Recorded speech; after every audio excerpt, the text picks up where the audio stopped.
right as I was stepping into directing Creed 3 and the weight of that and being the captain of the ship the first time, being captain of the ship in a, I've made movies before, I've done that. I know what that's like, but I've never ever been the director, the captain of the ship. And I think that responsibility, that pressure, that, I'm not a dad, but being able, everybody's looking to you for the answer, for the solve, for the leadership. And I think that really thrust me into a mindset of leadership that I never quite had the opportunity to do before.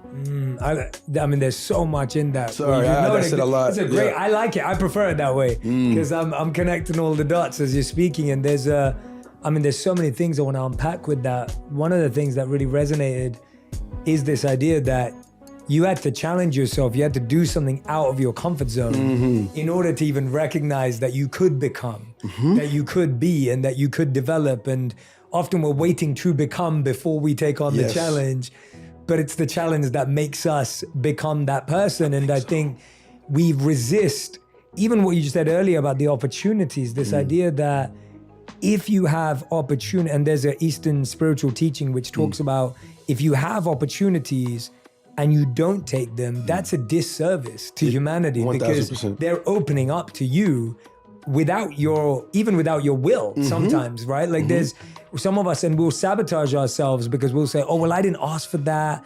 I didn't know that was for me. And so I love the idea of anyone who's listening or watching what Mike's saying. I love the idea of leaning into that opportunity that is opening up for you. And even if you don't have the skills and you don't have the talent yet, or you don't have all of the tools and the abilities, it's going to force you to develop them. For sure. And you talking about the coaching, I want to go back to that and ask you about that because you want to be better mentally, physically, spiritually. It's a big part of who you are. And even the projects you take on, which I want to dive into that, you said roles that challenge your spirit.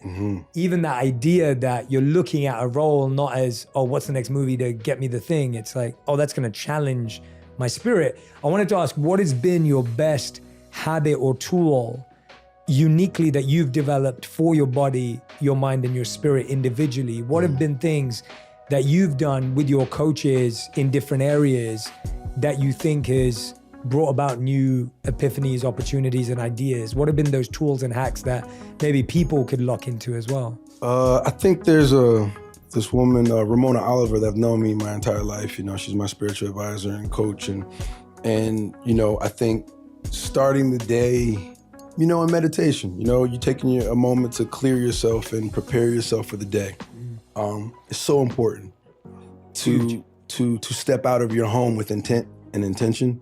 A lot of times it's, what are you projecting on a situation to help it manifest instead of negatively thinking about things that can help block your blessings.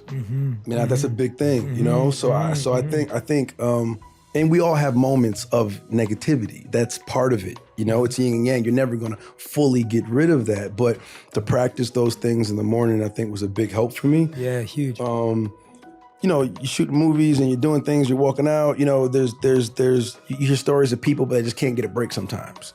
And for whatever reason, it could be from stepping off the curb, twisting the ankle, to, the parking ticket, to the thing, to the, I just can't get a break. And there's certain people that carry this cloud, and I think some of that can be contributed to the thought process and the thinking and the energy that you're putting into these things.